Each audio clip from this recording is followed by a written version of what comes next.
Parfois, on croit qu'il faut 1000 ingrédients pour faire un bon gâteau et pourtant il suffit de presque rien pour celui-ci. Aujourd'hui, on va préparer ensemble un gâteau aux pommes à la poêle, sans farine, sans gluten, sans levure et avec seulement 3 ingrédients simples. C'est une idée parfaite pour un dessert rapide, sain et plein de douceur. Et ce que j'aime dans cette recette, c'est que la pomme elle-même va remplacer la farine. Alors, je commence par casser 2 œufs directement dans un blender. À ce moment-là, inutile de les battre séparément. Je viens ensuite ajouter la première pomme bien épluchée, coupée grossièrement.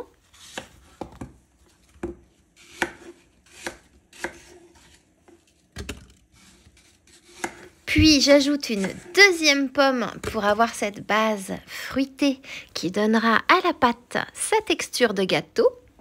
Et à savoir que plus tes pommes sont mûres, plus ton gâteau sera naturellement sucré. Et quand tout est dans le blender, je verse maintenant 60 g de cacao non sucré. Et là, c'est comme un brownie mais sans beurre, sans sucre ajouté et sans farine. Je mixe jusqu'à ce que tout soit bien lisse et homogène. La texture doit être soyeuse, presque comme une crème.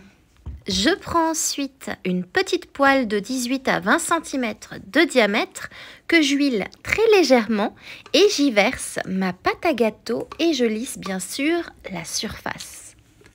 Et là, j'ai envie de te montrer une petite option que j'adore. Je prends une 3e pomme que je ne vais pas éplucher cette fois. La peau va apporter une jolie couleur. Je la coupe en petits morceaux. J'y ajoute quelques gouttes de jus de citron pour qu'elle garde sa jolie couleur et je les dispose sur toute la surface du gâteau.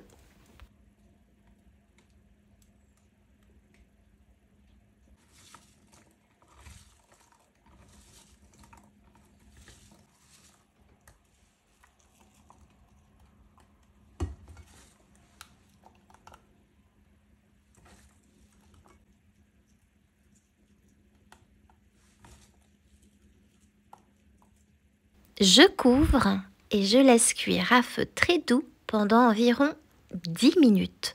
Il ne faut surtout pas que ça brûle en dessous. On cherche une cuisson douce et régulière, un peu comme une crêpe fait maison.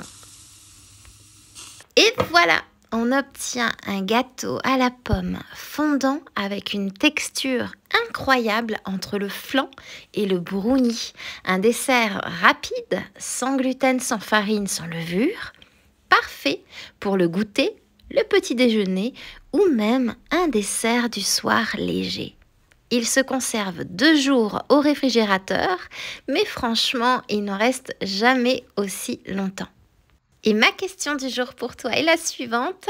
Préfères-tu les desserts aux pommes ou au chocolat? Hâte de lire ta réponse en commentaire et en attendant, moi, il ne me reste plus qu'à te souhaiter une délicieuse dégustation.